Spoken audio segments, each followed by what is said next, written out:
Hello everyone, मैं हूं आशिका सिन्हा और स्वागत है आपका स्कूल शिक्षा के इस ऑनलाइन लर्निंग प्लेटफॉर्म पे।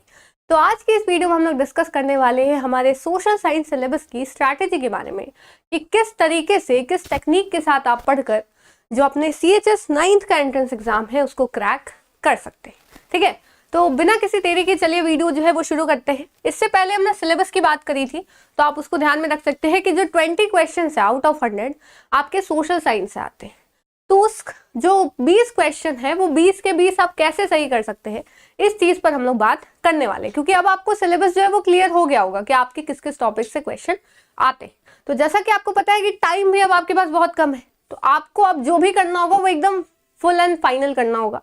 तो ये चीज आपको ध्यान में रखनी है। तो जैसे 20 क्वेश्चंस आते हैं, आप देख सकते हैं कि पेन एंड पेपर मोड का होता है, यानी आपको OMR बेस्ड होता है, CBT मोड में आपका टेस्ट नहीं होता है, यानी कंप्यूटर पे नहीं, आपको वही प्रॉपर वे में ऑफलाइन वे में क्वेश्चन पेपर मिलेगा, आपको OMR शीट फिल करनी है, तो उसमें भी आपका टाइम जाता है, तो उसमें आपको थोड़ा ध्यान रखना होगा। फिर बात करें सिलेबस, तो आपके अलग अलग सेक्शंस होते हैं, हर एक क्वेश्चन 3 मार्क्स का होता है और कोई भी नेगेटिव मार्किंग नहीं होती, यानी आपको जो क्वेश्चन नहीं भी आ रहा आप उसको अटेम्प्ट कर सकते हैं। और इस चीज में भी अगर आपके पास आइडिया होगा, आपने पढ़ा हुआ होगा, तो आप एक आइडिया लगा के भी सही कर सकते हो, भले आपको आंसर जो वो नहीं पता हो। ठीक है, तो सबसे पहले स्ट्रैटेजी के बारे में बात करते हैं। ठीक है, कि कैसे आप जो है 100 क्वेश्चन में जो 20 क्वेश्चन आते हैं उसको 20 में 20 आप सही कर सकते हो। तो सबसे पहले तो एग्जाम पैटर्न और सिलेबस जानना जरूरी है। सिर्फ 2 महीने बचे, आप ऐसा नहीं कर सकते कि आपको जो मन है आप वो पढ़ रहे हैं।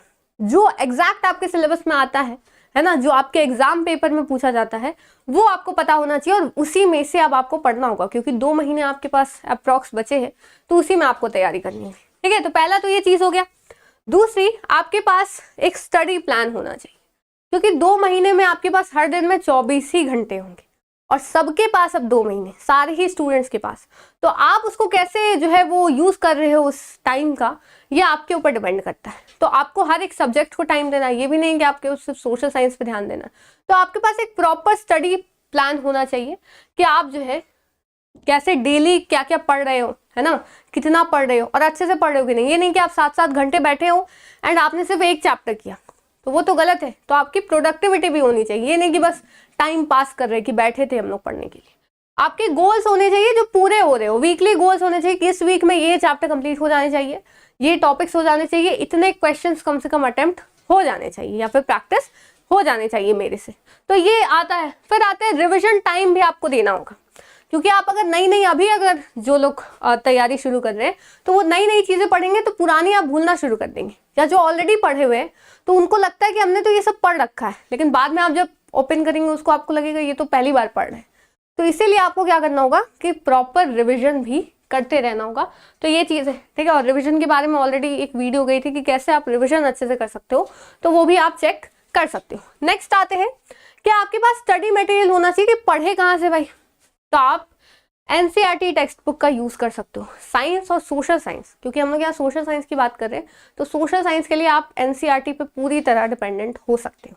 ठीक है, अगर NCERT बहुत लोगों को टफ भी लगती है तो उसके बारे में आगे बात करेंगे। फिर प्रीवियस ईयर पेपर्स होने चाहिए आपके पास। ठीक है, वो आप सॉल्व कर रहे हो तब सही रहता है। ठीक है, तब सही रहता है, लेकिन पिछले साल से जैसे पैटर्न चेंज हुआ है तो आपको इस चीज पर भी थोड़ा ध्यान देना होगा कि भाई अब क्या पूछा जा रहा है ना। तो ऐसा नहीं प्रीवियस ईयर पेपर वेस्ट हो गए, नहीं, उससे आपको आइडिया मिलता है कि क्वेश्चंस किस हिसाब से, किस तरीके से, कौन से डेप्थ तक पूछे जाते हैं, तो ये आपको होना चाहिए। इसके भी सोल्यूशन हमने करा रखे हैं, आप चाहे तो देख सकते हैं।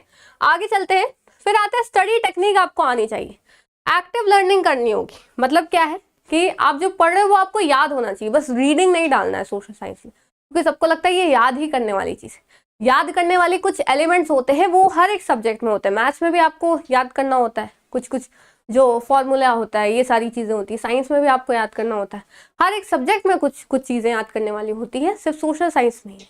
ठीक है, तो बाकी कुछ चीजों को आपको समझना ही पड़ता है, क्योंकि आजकल आप देख रहे हो जैसे अपने JNV का अभी पेपर हुआ, उसमें केस बेस्ड क्वेश्चन आ रहे हैं, है ना, जो आपको कहीं से अगर आपने पढ़ के उसको समझा नहीं होगा तो आपको नहीं समझ में आएगी वो चीज, है ना, तो वो आपको ध्यान रखना होगा। फिर आते हैं नोट्स, ताकि क्योंकि आप किताब खोल के तो नहीं बैठोगे, आप लास्ट टाइम पे एक दिन पहले आपके पास नोट्स होने चाहिए, तो वो चीज होती है। फिर माइंड मैप आपके पास होने चाहिए, जिससे आप एक टॉपिक एक मतलब या एक चैप्टर एक पेज पे हो आपके, या तो आप खुद भी बना सकते हो, आप अगर आपको कहीं से प्रोवाइड किया जा रहा है तो आप उसका भी यूज कर सकते हो, ठीक है। हालांकि इन सब के बारे में हम लोग आगे बात करेंगे।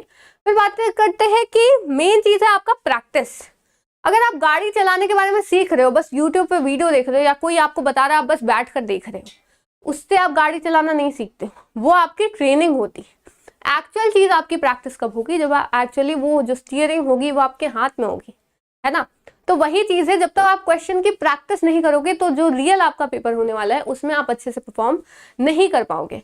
और मेरा एक ये भी मानना है कि जिस टाइम पे आपका पेपर होता है, ठीक है, जो आपकी पेपर टाइमिंग होती है, चाहे आप किसी भी एग्जाम की तैयारी करें, मान लेते हैं 9 से 11 या 8 से 10 के बीच में पेपर हो रहा है, तो 8 से 10 के बीच में पेपर हो रहा है तो आप उसी टाइम पे उठकर जो भी आप मॉक टेस्ट दे रहे हो या फिर आप टेस्ट सीरीज दे रहे हो, तो उसी टाइम पे उठ के देने की ट्राई करो, क्योंकि जनरली सुबह होते हैं पेपर और आप लोग दोपहर या शाम में देते हो, तो आपका ब्रेन उस समय एक्टिव होता है। लेकिन जब आप अगले दिन, जब आप बिना तैयारी के उस टाइम पे जाके पेपर दे रहे हो, तो आपका ब्रेन उस समय एक्टिवेट नहीं हुआ रहता उतनी सुबह सुबह, ठीक है। तो इस चीज को जरूर ध्यान दीजिएगा। और जो भी मिस्टेक्स है अपने, वो एनालाइज करिए, टाइम पे पेपर देने का ट्राई करिए कि 2 घंटे टाइम है तो भाई 2 घंटे में आपका पेपर हो जा रहा है, ठीक है। नेक्स्ट आते हैं कि कोर सब्जेक्ट जो आपके, तो अभी हम लोग सोशल साइंस की बात करें तो आपको डेट्स ये सब याद होने चाहिए, क्या क्या इवेंट्स हुए थे, और प्लस कॉन्सेप्ट भी आपको याद होने चाहिए, और एक टाइमलाइन आपके पास होनी चाहिए, खासकर जैसे हिस्ट्री में कि पहले ये हुआ था, देन ये हुआ था, देन ये हुआ था, ये चीजें हुई थी। तो इस तरह की चीजें आपको ध्यान में होनी चाहिए। और सबसे आखिरी बात है कि अभी तक अगर आपने नहीं भी की तैयारी, तो भी अगर आप तैयारी कर रहे हैं या जिन्होंने कर रखी है उनको भी डिमोटिवेशन फील होता होगा कि बहुत सारे क्वेश्चंस आते होंगे दिमाग में, तो वो चीज़ आपको नहीं करनी। हमेशा मोटिवेटेड रहना है कि आप जो है वो चीज़ कर सकते हो, क्योंकि आपको हर चीज़ जो है वो सबसे पहले आपको दिमाग में लड़नी होती है। कोई भी चीज़ कि आपने अगर मान लिया कि ये चीज़ आपसे हो सकती हो, तो 50% चीज़ आपने उसी समय जो है वो कॉन्कर कर ली है। तो इस चीज़ को ध्यान रखिएगा। और साथ साथ कभी भी आपको हेल्प की ज़रूरत हो तो वो आप ले सकते हैं, ठीक है। जैसे कि आप जानते हैं कि 2 महीने हैं आपके पास, तो बहुत कम टाइम है, उसके लिए आपको जैसे स्टडी मटेरियल ढूंढना है, क्वेश्चंस आपको निकालने पड़ेंगे कहीं कहीं से, है ना। तो वो सारी चीज़ आपको ढूंढने से अच्छा कि आपको एक जगह अगर मिल रही है तो ज़्यादा अच्छी बात है ना। तो इसी चीज़ पे जैसे हम लोग देखते हैं कि हमने बैच भी लॉन्च किया है, डैट इज क्रैश कोर्स, ठीक है। सबसे कम टाइम में सबसे बेहतर तैयारी आप यहाँ से कर सकते हो, क्योंकि हर एक चैप्टर आपको एक 1 शॉट में मिलेगा, कि आपको ये नहीं कि 2-3 लेक्चर्स देख रहे हैं, क्योंकि अब टाइम नहीं है उतना। तो आप एक चैप्टर एक वीडियो में अपना कंप्लीट कर सकते हो, ठीक है। आपको चैप्टर वाइज सारे क्वेश्चंस मिलेंगे, कहीं क्वेश्चन ढूंढने की जरूरत नहीं है, आपकी प्रैक्टिस भी हो जाएगी। साथ साथ स्टडी प्लानर भी मिलेगा, आपको कुछ प्लान करने की जरूरत नहीं है कि इस वीक में ये करना है वो करना है, उसमें भी टाइम जाता है। आप खुद से अगर कर लेते हो तो बहुत अच्छी बात है, लेकिन यहाँ पे आपको स्टडी प्लानर हर एक सब्जेक्ट के लिए मिलेगा। और जो मैंने कहा कि आपको उस टाइम पे 8 से 10 के बीच में अगर आप प्रैक्टिस करना चाहते हो तो वो मॉक टेस्ट भी आपको मिलेंगे सिलेबस कंप्लीट होने के बाद, ठीक है। सिर्फ 9th के लिए नहीं, 11th bio, maths group, arts, commerce सभी के लिए हम यहाँ पे अवेलेबल है, ठीक है। तो आप यहाँ से देख सकते हो। और मात्र अभी 600 रुपये में आपको जो है वो तैयारी करने का मौका मिल रहा है। तो इतने सस्ते में तो कहीं नहीं होगा, है ना, रिचार्ज हो जाता है अब तो इतने सस्ते में आप चाहो तो तैयारी कर सकते हो, अपना फ्यूचर बना सकते हो। तो अगर आप 8th में हो या 10th में हो, इसके आगे आने वाले साल आपके कैसे होंगे वो आपका यही पेपर डिसाइड करेगा, अगर आपने पूरा ठान रखा है कि आपको यहीं से करना है तो, है ना। तो ये चीज़ होती है, तो इस पर ध्यान दीजिएगा। कैसे ज्वाइन कर सकते हो, तो स्कूल शिक्षा ऐप इंस्टॉल करिए, फिर आप CHS BHU सेलेक्ट करके अपना क्लास सेलेक्ट करके वहाँ से क्रैश कोर्स ज्वाइन कर सकते हैं, ठीक है। बाकी ये सिलेक्टेड स्टूडेंट्स है, सबसे ज़्यादा सिलेक्शन देने वाला प्लेटफॉर्म था ये, चाहे 11th का ले लो चाहे 9th का ले लो, है ना। और नेक्स्ट आप भी हो सकते हो, दिए गए नंबर पे कॉल कर सकते हो अगर आपको कोई भी दिक्कत हो। तो आज के लिए इतना ही रखते हैं, चैनल को जरूर से सब्सक्राइब करिएगा। उम्मीद है आपको चीज़ें समझ में आ गई होंगी। तो फिर मिलते हैं नेक्स्ट वीडियो में, तब तक के लिए thank you so much and bye bye.